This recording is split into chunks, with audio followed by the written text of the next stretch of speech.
శ్రీ సత్యసాయి జిల్లా పుట్టపర్తిలో సత్యసాయి బాబా 14వ ఆరాధన ఉత్సవాలు వైభవంగా జరిగాయి. ప్రతి ఏటా ప్రతిష్టాత్మకంగా నిర్వహించే ఈ మహోత్సవాలు ఈసారి సాయి భక్తులు అత్యంత వైభవంగా భక్తి శ్రద్ధలతో జరుపుకున్నారు. ఉదయం నుంచే భక్తులు మహాసమాధిని దర్శించుకున్నారు. బాబా సన్నిధిలో ఆరాధన ఉత్సవాల్లో పాల్గొనడానికి స్వదేశీ విదేశీ భక్తులు తరలివచ్చారు. అధిక సంఖ్యలో భక్తులు తరలి రావడంతో ప్రశాంతి నిలయం ఆధ్యాత్మిక శోభను సంతరించుకుంది. ఆరాధనోత్సవాల సందర్భంగా నిర్వహించిన సాంస్కృతిక కార్యక్రమాలు భక్తులను ఆకట్టుకున్నాయి.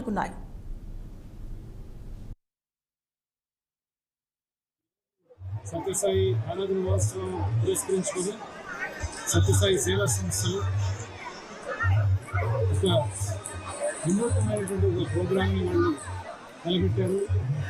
సత్యసాయి ప్రేమ ప్రవాహిని అని చెప్పి ఒక దాదాపు 5 రకాలను తయారు చేసి స్వామి చిత్రపటాలతో స్వామి యొక్క పాదకులతో అంతా అలంకరించబడిన ఒక మంచి రకాన్ని తయారు చేసి 5 జోన్స్లో 500 జిల్లాలకు పైగా ఈ రకాలని స్వామి యొక్క సందేశాన్ని తీసుకెళ్తూ సత్యసాయి సేవా సంస్థ ద్వారా చేయాలని చెప్పి ఒక నిర్ణయం జరిగింది.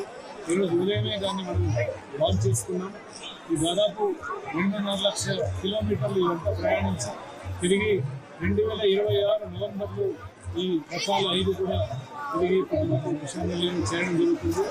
అనేక స్వామి యొక్క 100వ సంవత్సరం